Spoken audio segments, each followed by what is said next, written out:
Hey, Sam, you come up with that intro line? You didn't tell me that was today.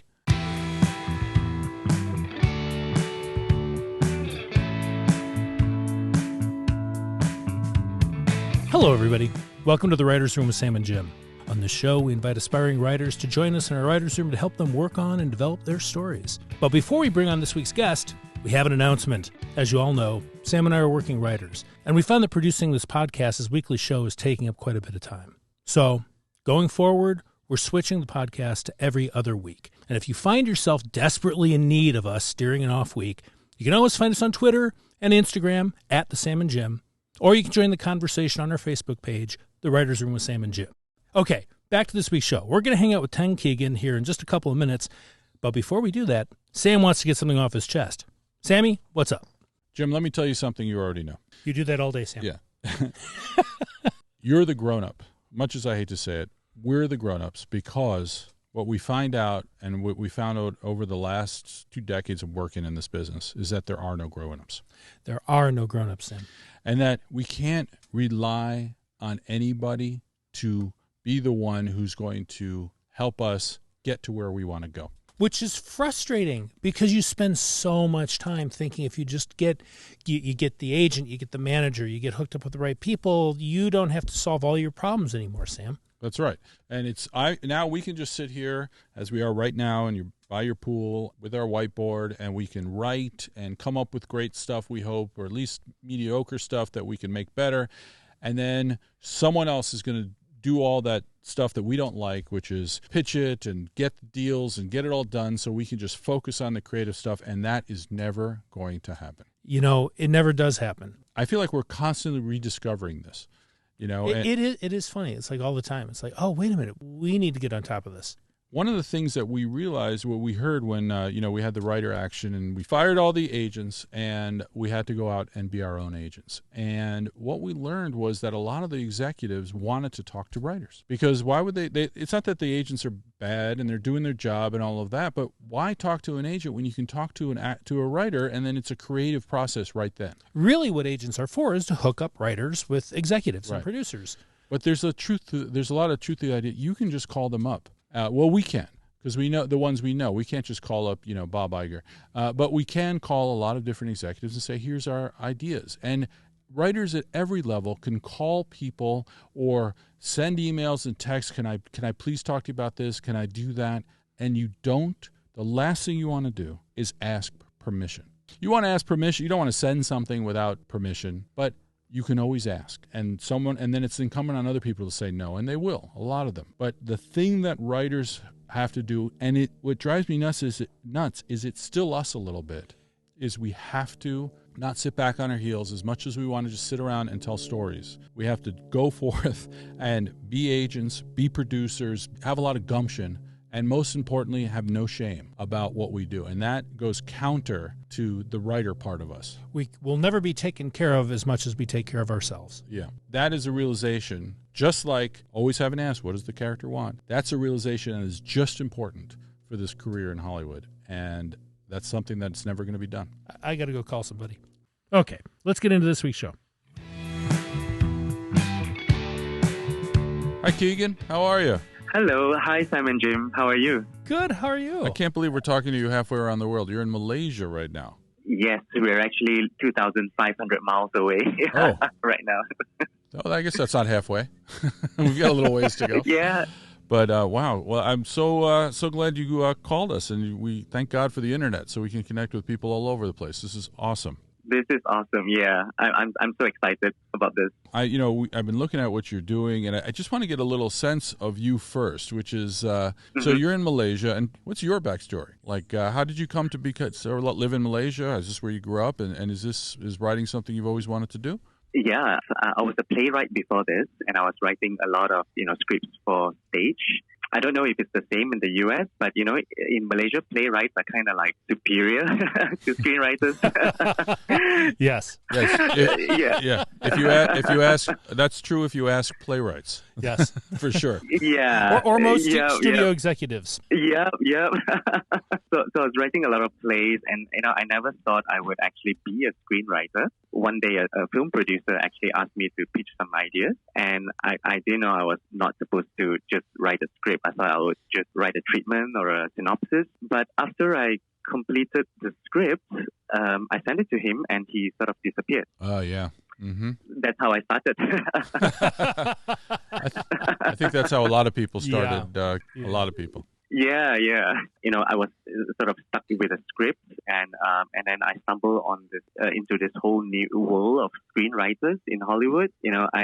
People were taking classes and joining contests. Paying money for notes.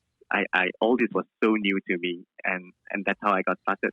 That's quite a change from being a playwright, isn't it? I mean, the idea that you can sit by yourself, and then you can actually workshop your plays. I imagine you did. We have a good friends of ours, is a playwright, and he always workshops, which is something we don't get to do in TV. Is that's different? Yeah. How do you work? How do you your writing process when you're a playwright? Did you workshop your stuff, and do you do that at all with your scripts that you're writing for television or screenplays? Well, I was very lucky to have this theater. It is the biggest theater in Malaysia. So they have been, asking me to write, and so I didn't really have to pitch anything. Mm-hmm. Everything I write, like they would just take it somehow. Wow. So I was extremely lucky. Yeah, it's unbelievable. Yeah. So is this like a cultural disconnect? Are you actually like the William Shakespeare of Malaysia? No, not at all. Yeah. Well, you may not be the William Shakespeare of Malaysia, but I mean the fact that there's this huge theater that welcomes your work, that's pretty amazing. That's amazing. Yeah, I think I was just very lucky. But so the whole development process in Hollywood is extremely new to me. Like I didn't know it takes so long to get something made. Yes, but now I'm learning. I'm learning right now. Ky-Gan, why would you want to write for Hollywood? Why not? Does Malaysia make television? It's a big country. Yeah, we do. But a lot of the films are actually written in Malay, and I'm not really good in writing in Malay. But I think I can write better in English. I can't write in Chinese. I'm Chinese, and I don't think the market is available for me in China. Why is that? Well, technically, it's a completely different market. I'm not familiar with that market. And also, writing in Mandarin is actually really, really tough. Interesting. Yeah, I actually find writing English slightly easier. Huh. I wouldn't say it's easy. Like I can relate to it much better. And your plays are in English then? Yes, and some of them were translated into like Malay or Chinese. I don't want to pretend to have an answer here, but I'm always struck lately by watching a show, new shows, and on Netflix, and then seeing the incredibly long credit sequence when they talk about all the different countries that have dubbed, or I guess Netflix has dubbed for them in so many different languages. And and now, of course, this week it's what's the big Squid Game. Squid Game is huge right now. Yeah.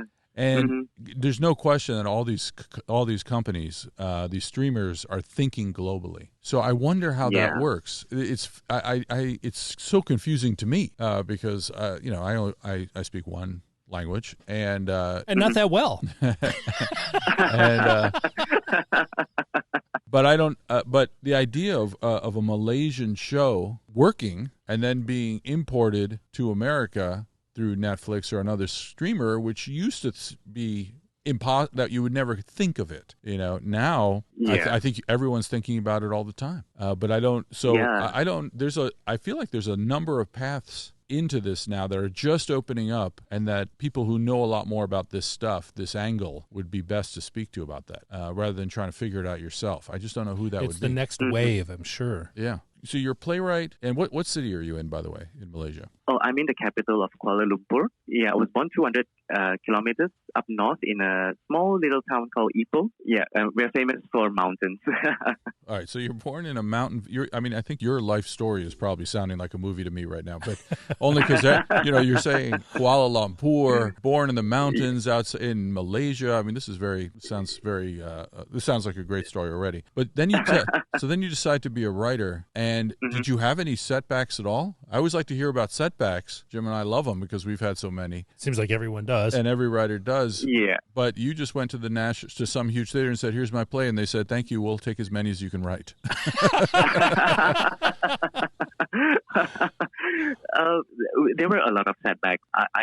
pitching my third script to a Hollywood producer.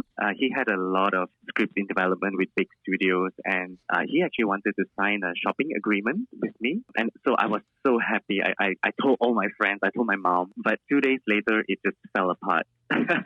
How did it fall apart? He sent an email saying he was very courteous about it.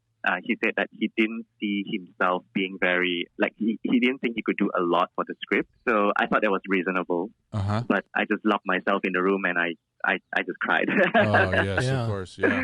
Yeah. He hadn't read the script before? He had.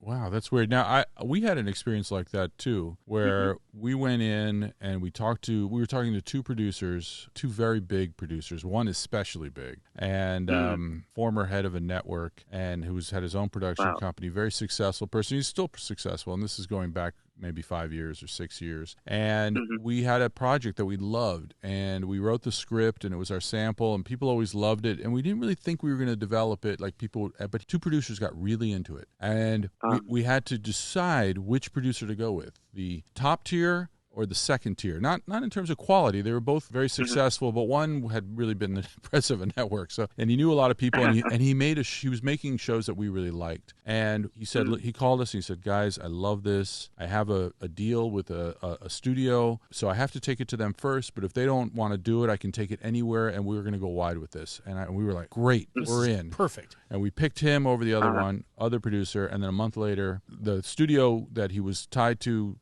passed on it, and then he called us and said, I can't really do this because it doesn't actually work. If I go out and sell to somebody else, it might upset them, and I don't want to do it. It's my first project that I'd be doing with my new studio, and I just can't. It would just be a problem. And of course, I wanted to say, what you told us before was not true, and now you've cost us now, because we said no to other people that we can't go back to and say, well, our first choice bailed, so now you have another shot at it. Are you still available to go to the dance? Because my date flaked on me.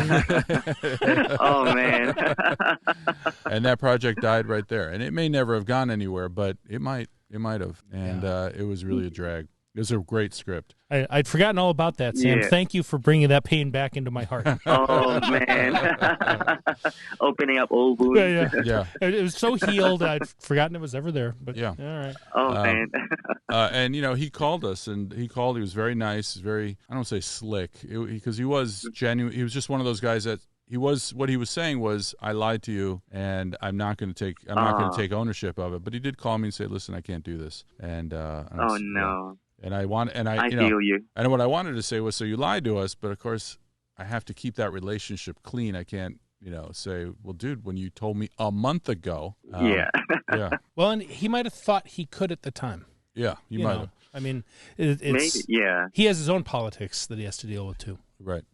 So I feel you. I absolutely feel you, Ky-Gan. Yeah. All right, now let's get into, Ky-Gan, if you don't mind. We're going to jump into your project. So tell us about it. What's the title of it? What's the, some people like to say logline, but loglines are so gross. Drab. Yeah, they're drab. So just tell us about it. I see it as a 1 hour pilot. It's a limited series on the 14th Dalai Lama. I'm looking at maybe 6 to 8 episodes. Very popular right now format.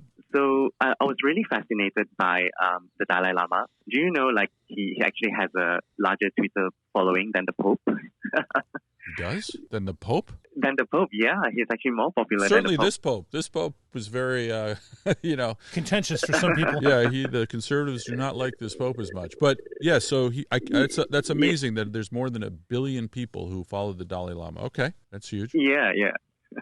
So basically, I was very fascinated by how people see the Dalai Lama. He's basically a man that is saddled with mythology. Western people see him as this really smiling, happy Buddhist monk. He's being interviewed by opera. He hangs out with Hollywood celebrities. CEOs love him. He's sort of like this authority on happiness, meditation. And a lot of people actually see him as the political superhero because he dares to fight against China. That's right. Yep. But for me, I think the real fascinating story is who exactly is the Dalai Lama. The way I see him, he's actually many things in one person. He's actually a religious leader, just like the Pope. He's actually a monarch, like the Queen of England. But he's also God. Yeah, a lot of people don't know this, but the Dalai Lama is actually, Buddhists actually believe that he's like the reincarnation of God, kind of like Jesus. Wow. Yeah, and he's, of course, the political leader of the Tibetan people, but he's also a rebel, kind of like Rosa Parks or like Gandhi. Yeah, he's so many things in one role, and it is the one role he didn't choose, but he was actually born into. That's true. They picked him as a baby. I mean, it's an unbelievable, just a fascinating way to wind up in his shoes. So I think the biggest question I have, Ky-Gan, I think it's probably Jim's number one question. Probably yours is. So can he manipulate metal with his mind or fly? I mean, what's his superhero? Does he open his visor? What? I'm kidding. I mean, this stuff that you're talking about is incredible on its face. So just the perception of him, that's real power. Yeah, and the question that I really want to ask, like, if when you're the Dalai Lama, are you actually still yourself, or are you the title that you bear? Kind of like the Crown, where we watch the Queen of England, but she's also a mother, a daughter, a wife, a human being, basically. I want to explore the human side of the Dalai Lama. It's fascinating. It's fascinating. I love this. It is. First off, this is a great project. Yeah. Right. Like this is something I have not seen. I haven't seen a biopic of a Dalai Lama. It would only be this one that people would want to see, but I've never seen this. I'm sure there's some stuff about that's been made about the Dalai Lama. It's probably documentaries, though. Well, why don't we let Ky-Gan probably knows what's been done. Mostly documentaries, but there were actually two. One was a Brad Pitt film called 7 Years in Tibet. Right. Yeah, and another one was I think it was a Martin Scorsese film called Kundun. But both of them were from a perspective of like an Austrian mountaineer, from a sort of like a Western perspective. Right. Yeah, but I think we could write it from his perspective. Interesting. From the Dalai Lama. Yeah. By the way, let's just step out and talk more globally about this. Both of those are movies. Yeah. So therefore, the idea of doing a limited series, and by the way, I don't know why it has to be limited, because The Crown is about one family, and this Dalai Lama, you're talking about this one. This is the 14th, isn't it? Yeah. Yeah. So I mean, he's lived a very long and very dramatic life. Yeah. And the people around him. I think pitching it as a limited series makes it a digestible size for people to wrap their heads around, and then you could expand it for sure. Well, I think you'd pitch it as The Crown, though. You would say it's The Crown, except instead of The Crown, it is the Dalai Lama because you couldn't just say it's one person. You'd start there, of course, but the Crown, envelops a broad range of characters and a family, and so that there's a lot more story to tell, but through characters that we can stay with. But you could, Jim's right, you could do a limited series, but you could also, if it's The Crown, I got that right away, right? And I don't know how I just know it's and The Crown is so great because it did start with her as a child, and then and the recasting, which is, I think, unprecedented. In the sense of a TV show. They've certainly done that in multiple times. And, and it's the emotional reaction that I have when they switch actresses or actors, I get connected to them, and then I have to recalibrate. It makes it fresh. It's really interesting. So setting the structure aside, what's the story? What's the story as you see it? What's the approach? Yeah. For the Dalai Lama, he's basically an unchanging character, but the people around him changes and the world around him changes. And throughout the whole series, people either have to side him or go against him. For example, you have Obama, who obviously is on the Dalai Lama's side, and he supports the Dalai Lama, he supports Tibetan independence, but he is also very careful not to offend China, because at the end of the day, this is a David and Goliath kind of fight between Tibet and China. So everyone is kind of constantly put into a situation where they have to either side the Dalai Lama or go against him. That's basically the theme of the whole series. I like that. So it's basically, this is a man/God who is, who, was he always sure? Was he always a rebel? Right, that's the question, is going to be, did he have to become the person who could be the rock in the river, or did it take him a while to root himself in that way? Yeah, because everything you just described is external still, right?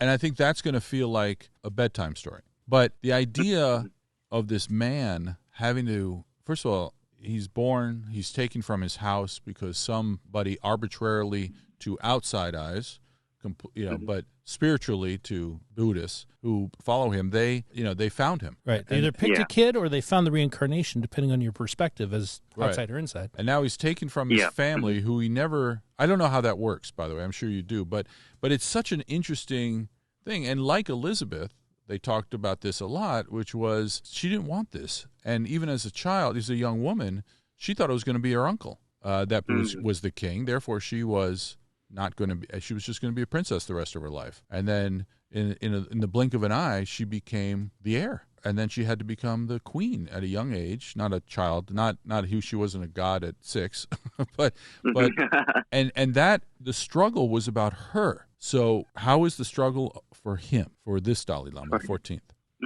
I think his internal conflict would be whether to take the path of peace or allow violence to happen. So, for example, he has a brother who is a bit of a hardline rebel. So his brother believes that in order to fight China, they have to take up arms. But for the Dalai Lama, he says, no, I think no matter what, we cannot take up arms against China because it will cause a lot of problems. For him, it's also the idea of should you sort of antagonize China or should you just play along? To be realistic or to be pragmatic? I mean, that right there, as soon as you brought up a brother who takes a different approach, I'm already interested. Yeah.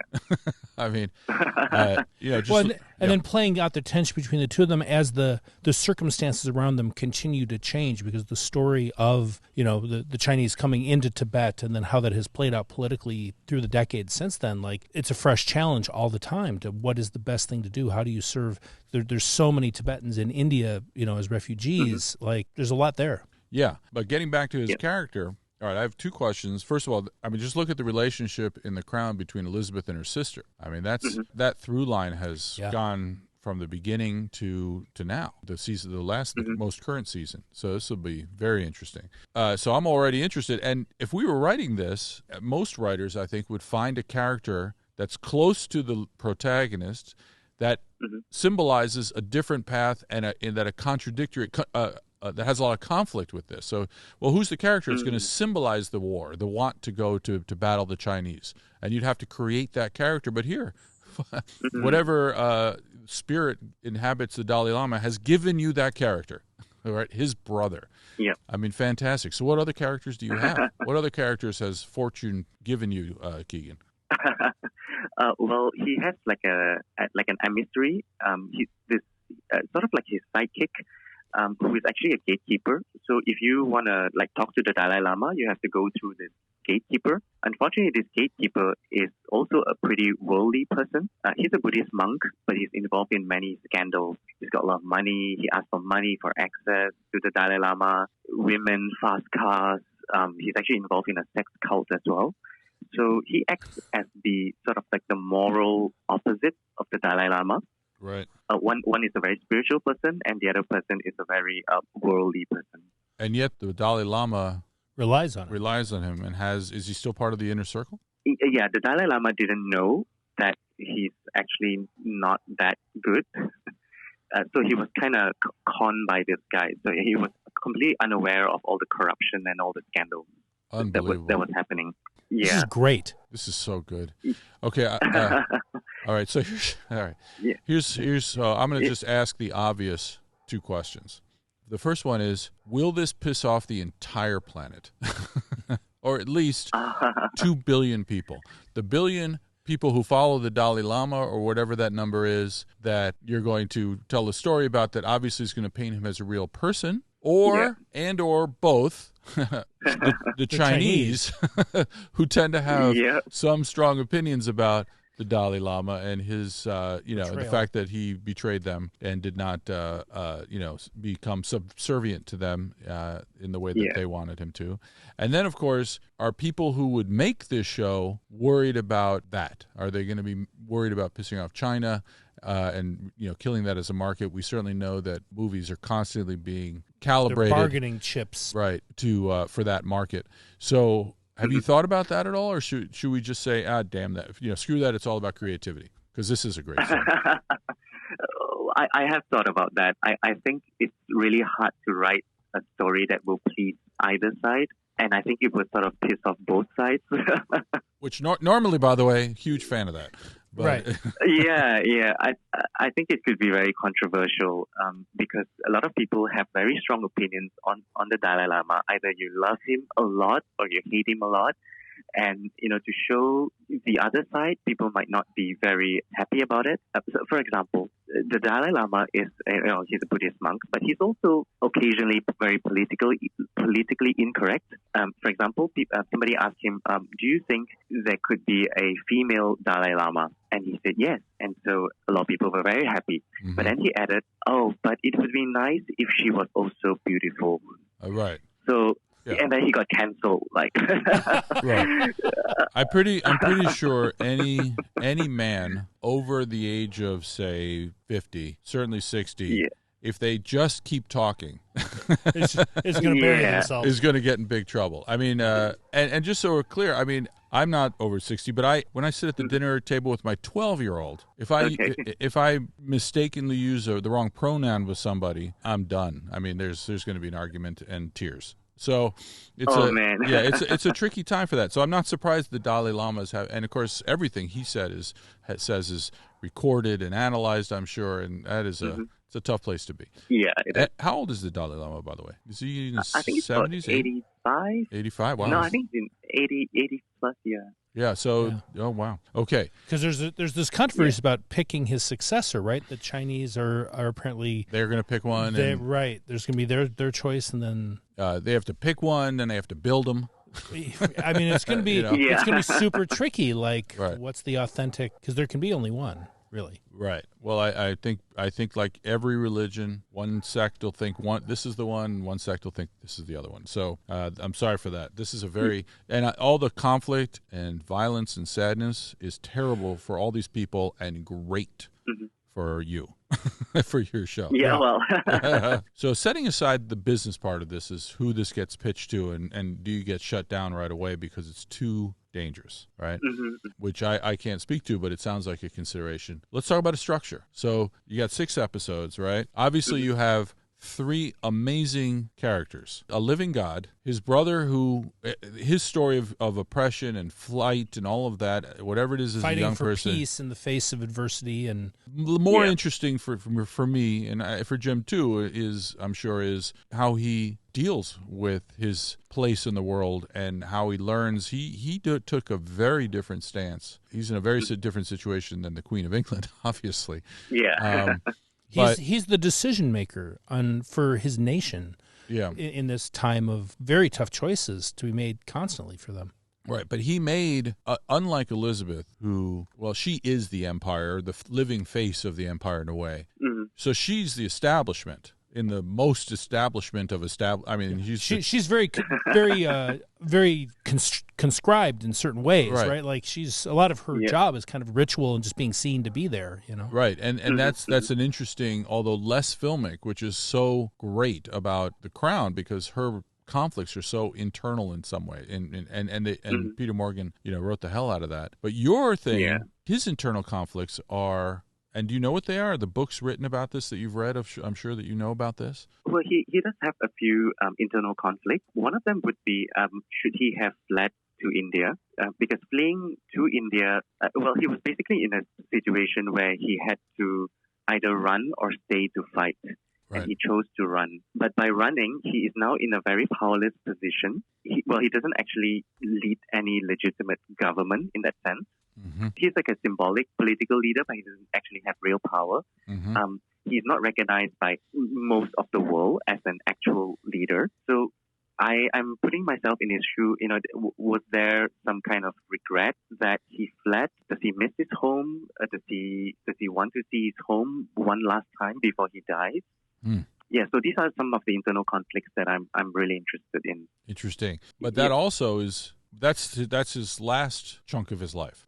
Would you consider what age period do you want to use? Is it really only 8 episodes? This is a big story. It could be as big as you want it to. After talking to you, I think it could be so much bigger. I was thinking just 6, but it looks like it could be like 8, 10, 12. It could be anything you want because it's just a question of first figure out the story that you want to tell. And then, you know, because if it's only going to be 6, even if it's 8 or 10, that's just a slice, right? Yeah. There's a world where you build a story where you pick a time for him where he's facing some decision probably close to now, right? And then you use that as a prism to look back at other different moments of choice he's had to make for, is he going to go this way or that way, or let some specific person influence him? Or you could do it chronologically and go decade by decade like The Crown does. Right. Although The Crown does a lot of jumping around within The Crown. And it is sequential, but it's not tied to that. Yeah. There's also a question of, you could be working, the whole thing could be one question. You know, it could lead up to his decision to run, right? And then you just build up to that decision, and everything that you do is tied to that question. All the things that he was dealing with when he had to make that decision, and then you build to it.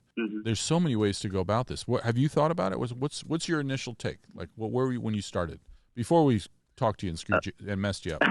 I was thinking like we could do it like a crisis of the week kind of style, where each episode we reveal something about the Dalai Lama, and he has the crisis of the day. So he could be having crisis with China, and next day it could be with the U.S., with his own brother, with the scandal-plagued emissary. He also has religious rivals, actually. So Buddhism is also split into sort of like Protestants versus Catholics kind of thing. So So I was thinking each episode we could do like one crisis. Interesting. That's good. Yeah. I mean, mean, and if you're pitching that he's the guy who doesn't change, and then, so it feels like the question is, how does he remain true to himself and his principles? What does that look like in each of these crises? Yeah, yeah. And I imagine there's been tremendous growth with him internally that he must have talked about. And I wonder what that is. That's how you start the pitch, really, is, you start with the external situation, but then you're going to say, this is what this person has had to deal with, these forces and these decisions. But at the heart of it, this is a story of a man who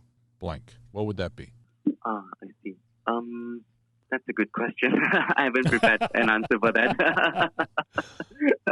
I'm not an expert on Queen Elizabeth, but having watched Queen Elizabeth, I would say this is a story about a woman who learns to sublimate herself into the service of her empire at all costs. So what is this story for the Dalai Lama?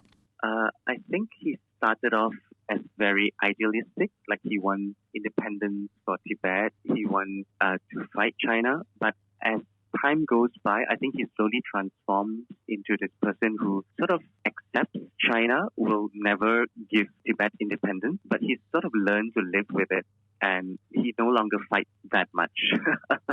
I'm sorry, that was a terrible answer. No, you got it. Number one, it wasn't terrible, and number two, you can't come up with the perfect answer. It takes time. I mean, Jim and I sit here and we bounce things back and forth over and over until we find. And you have this problem that you're dealing with an actual person in real events. Yeah. I was just gonna say that, like, I don't dare to take a lot of artistic license just to like make things up, because the real life Dalai Lama actually he didn't transform that much. It wasn't like a huge character arc. He just slowly became more subdued, and he's now sort of like accepting that he will never have independence. Right. But he does have one last secret weapon, which is he will never let China determine the next Dalai Lama. So he'd rather die in India. That's sort of like his final victory. Right. He'd rather die in India and the whole reincarnation institution thing. Right. And then, like, that's his final step, on China. It's an act of defiance. Well, I think that is an arc, though. I mean, this is about a man with incredible ideals and incredible responsibility who's trying to figure out how to live up to them. And then he fails, right, in the sense that he doesn't beat China. He has to flee.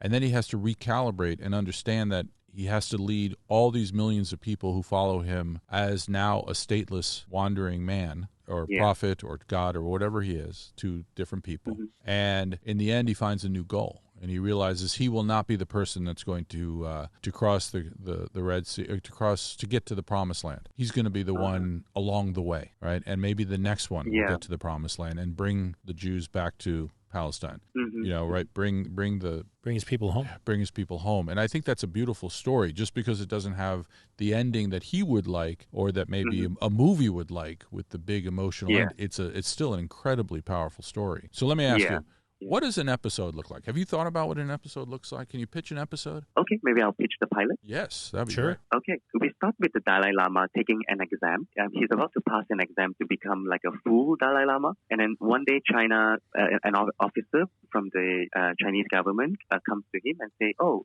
congratulations, you're going to be a real Dalai Lama, so we're going to throw you a party to celebrate." But his inner circle started to become very suspicious, and he's thinking, why would the Chinese throw a party for you? And from a small suspicion, it became like a full-scale paranoia. Everybody started to fear for his life, and there were a lot of conspiracy theories, a lot of whispers that, the Dalai Lama could actually be abducted.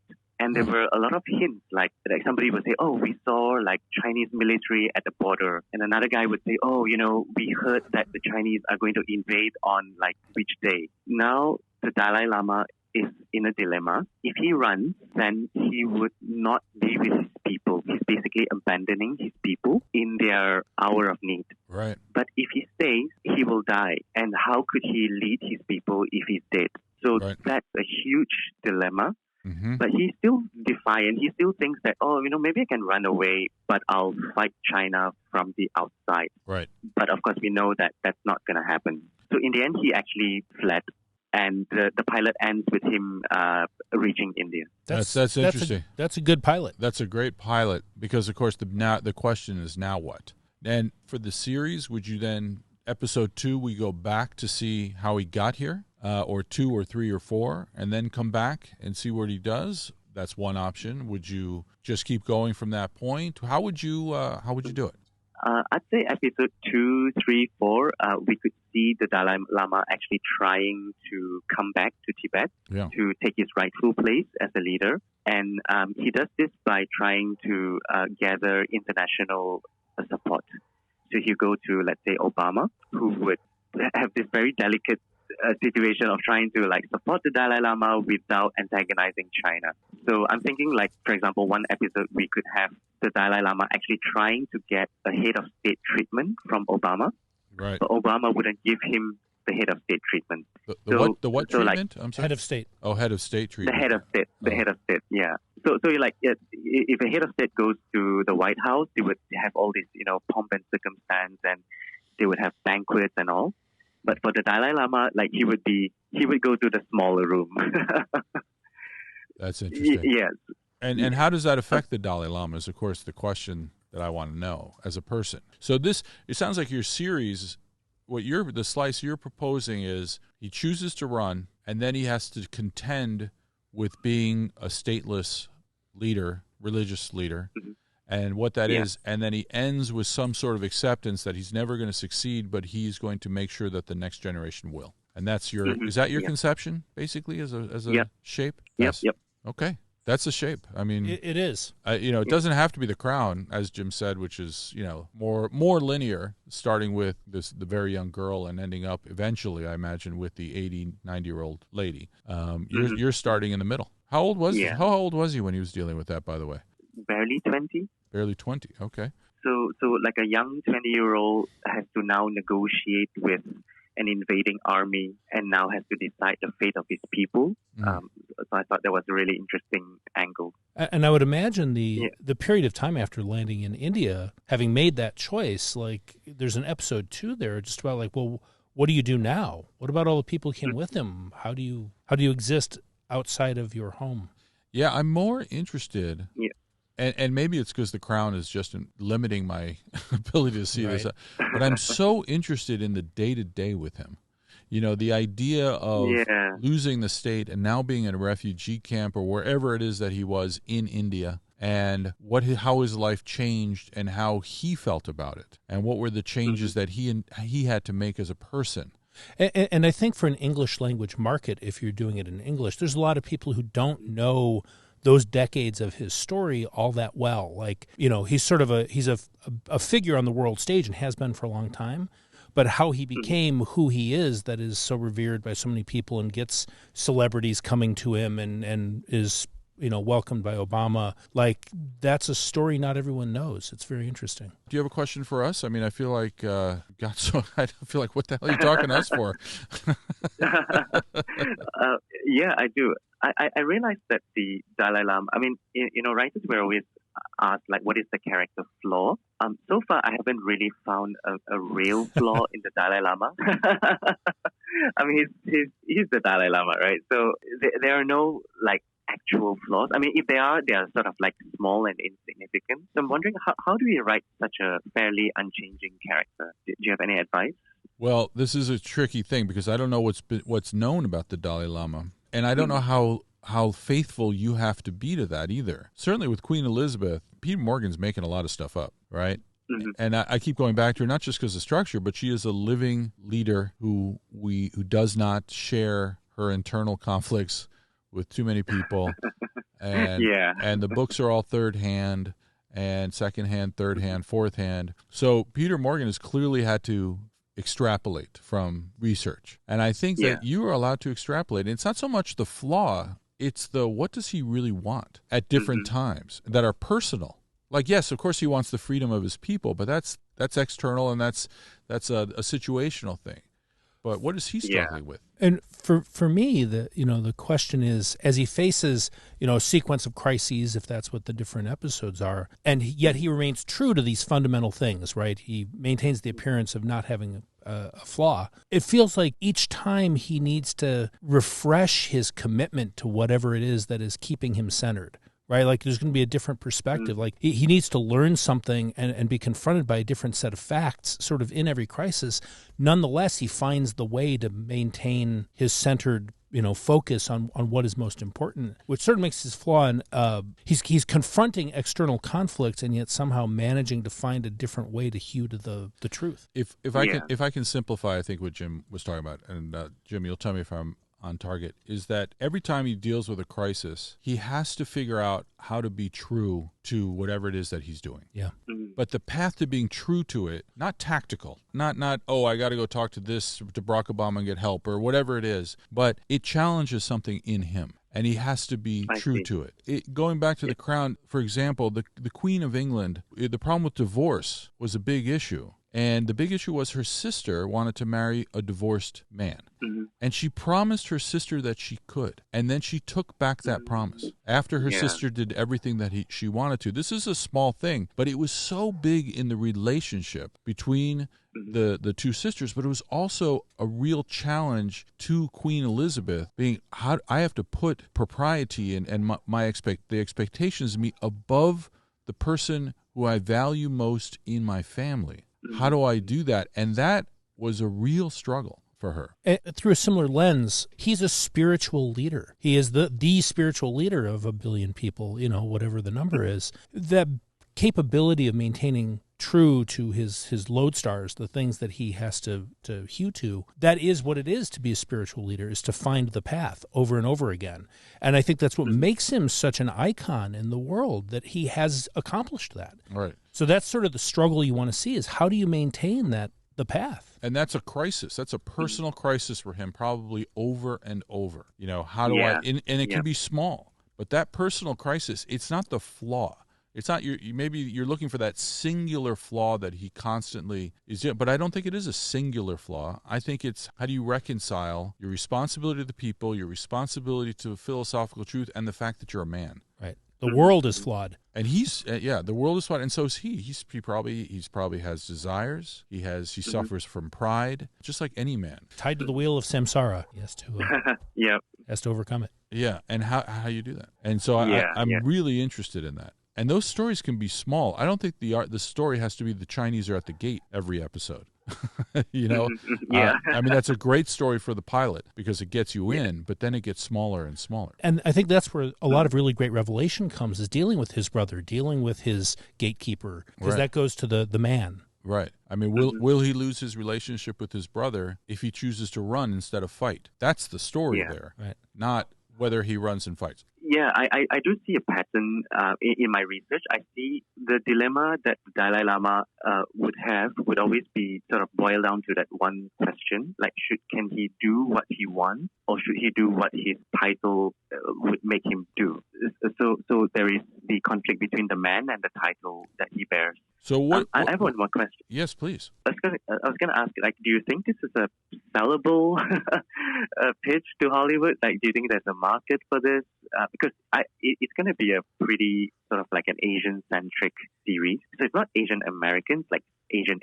Do you think this is sellable? There's whole divisions of international arms of Netflix and Apple and all these studios. They want to make projects that can play worldwide to larger markets. I think the biggest question, and you won't know until you get in there or talk to people who know more than I do, is whether the China question just kills this from the top, or if there's a way to work with it. The thing about, just in terms of saleable, anybody who tells you this is absolutely saleable or absolutely not saleable, they don't know. They just don't know. There are projects go out every day that are home runs, and they've got huge stars, and they should be being bought, and they're not. Throughout our career, we've always heard this won't sell, that won't sell, that's not working right now, and then somebody buys something, and then everybody wants something like that, or something works. So the big question is this a great story? Jim's question about the China problem is, I think, the one that is a big unknown. That's the business piece. Creatively, this is great. This is great. And I do think that, look, people are watching The Crown all around the world. They're watching it here, and I don't think there's a huge Princess Diana was a huge thing in America, but I don't know. I never thought about Queen Elizabeth until I watched The Crown. And I think Squid Game is really helpful to you, too, just in the fact that it's a Korean language show made in Korea, which features people. It's playing hugely in America, which is not known for accepting content from outside the United States.